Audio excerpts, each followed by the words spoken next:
Well, I've got a bit of a predicament, and I think only nano tank lovers are going to understand. Welcome to the Smallscape. Well, today I am going over kind of the preliminary switcheroo. I've got five nano tanks. Actually 6 or 7, maybe 7, including a couple that you're not going to see in this video. But I've got to do a big switcheroo. And these are 2 of the tanks that are in the kitchen, and I'm going to have tanks and occupants moving all around the house. It's similar to what larger tank people, people who keep tanks over 20 gallons, they'll have similar issues, but usually it's just with occupants if they have to move them around or maybe set up a quarantine tank or something.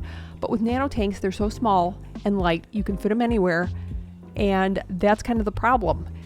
Where to put them, because some of these tanks are just either here for temporary, or I had occupants I didn't plan on. So for example, these 2 tanks in the kitchen, obviously I don't mean for them to be side by side like this. This little 1.5 gallon holds Fireball, little shrimp, a little red shrimp, and then the bookshelf tank behind there has my Heterorator formosa and a couple of snails that eat plants.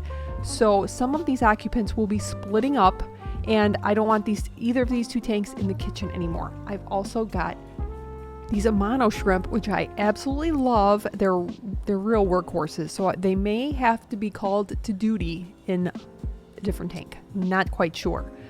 But the idea is to move tanks and occupants and to decide which one goes first, what order, and which tanks get completely broken down, which ones just kind of get spruced up. This one, spoiler alert, will get completely broken down. This was my Snowy-scape, which was a lot of fun for winter, and now it's just kind of holding up the Heterorator formosa fish, and then those large snails that eat my plants, and then the Amano shrimp, and there are 4 occupants, and then blue shrimp, bright blue shrimp, which they just don't really pop in this tank. So I am going to move them somewhere else. But 2 issues I'm going to have are, do I have outlets where I need them, and also the right size light. So now our next stop outside of the kitchen is the lounge. And y'all are familiar with the 22 gallon. I love it. It's working out very awesome, especially with its new occupants, the gobies. Love the Rhinogobius. Love them. But these shelves here, the bookshelves, I planned on having bookshelf tanks on it. What a novel idea, I know. One is sitting there just waiting, and then it will be joined by 2 other little tanks as well. And those will be complete rescapes and super fun. And I will also go when I think that one that's sitting there empty will be the first one on the shelf. And I will go over how the bookshelf is actually going to hold it, and we'll cover that in that video. But that's a scape that I'm looking forward to, and I've planned it out since March, since I was in Minnesota or something. I knew you'd want to say hi to my green yans. There they are. They're looking lovely, beautiful, and the Corys are even out saying hi. And then look at the little gobies. They're loving the flow, and they're so adorable. Cute little faces and everything. But I like this room because it's a totally different vibe, whether it's first thing in the morning like it is here, or in the beginning when I showed it at night. It's just totally different vibes, and I am really looking forward to using some of these funky substrates, especially in that tank right there. And for the tanks here, lights are going to be a big consideration. What size and what height are they going to be at? Especially if you have new scapes that you're trying to, set up or think how you're going to do that. You definitely want to consider the order, because new scape can hold other ones while you break other tanks down. We'll see. Now, this is my desk, which it's very messy right now, but you know what, it is what it is. Somebody recently asked for a nano tank tour. This is kind of it. This is the before. The last before you're going to see.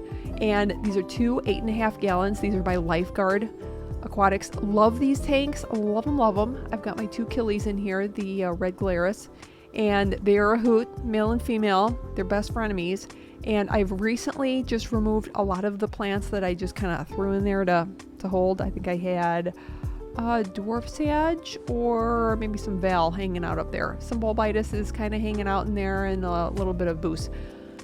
And that one will be a complete rescape, and I believe that one will be going into the kitchen. This one will stay here. So I only want one tank. I'm going to do something very, very fun. Well, I call it fun. You may call it weird. You may not understand why I'm doing it. I've never seen it done, but a very unique treatment, shall I say, for this tank. I've always had it pictured in my head for like over a year, might be 2 years, but my chilies are in here, my exclamation point raspboras, which I love them. They're kind of muted, but we'll love them. Just absolutely adorable. Here we are at, I wanted to show you the daytime as well. I have no idea why, but and then here, I've never shown you, have I ever shown you this? This is a pillow. It's a giant whale pillow. He's soft and fluffy, and I just love him. One of the very few saltwater items you will ever see on my channel, because, you know, fresh water's better. Just saying. But these tanks will be really fun. The issue with this is it is currently sharing this Higer light, which is 2 tanks wide. Worked out perfectly. The tank's really happy, and I do have a frame. That's a frame from Dollar General. It's $5, but it's way, way superior to Dollar Tree. I'm just saying. Love it, and it works out perfectly on there. Oh, and for those of you who like miniatures, I just have to show somebody because some people just don't care. But look at that. It's a little Funko Pop. Isn't that what those called? Little Funko Pops? He's so tiny. He's a little Frodo. It was so cute. Anyways, I just had to show you that. If you like nano tanks, you should definitely appreciate miniatures. So anyways, thanks so much for watching and stopping by. I look forward to seeing you next week for the first scape.